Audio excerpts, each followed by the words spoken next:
बुरे लोगों ने बर्बाद कर दिया हमें। और अम्मी को इस दरख्त के साए में बैठ के कॉफी नहीं पीने दी उन्होंने। और ना ही अपने बेटों को जवान होते हुए देखने दिया। मैं उन्हें कैसे माफ कर सकता हूं बाबा? आखिर कैसे भूल सकता हूं मैं ये सब? कैसे खामोश बैठ जाऊं जबकि मेरा दिल इतनी नफरत से भरा हुआ है बाबा?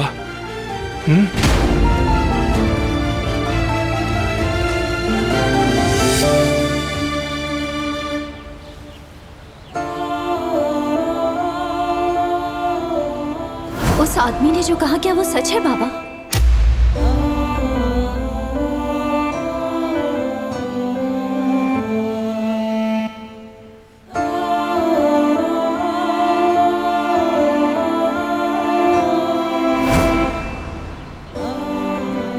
तुम इससे कैसे हिसाब ले सकते हो दिलान?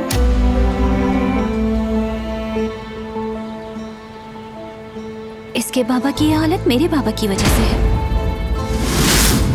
मैं नहीं कर सकती, नहीं कर सकती मैं।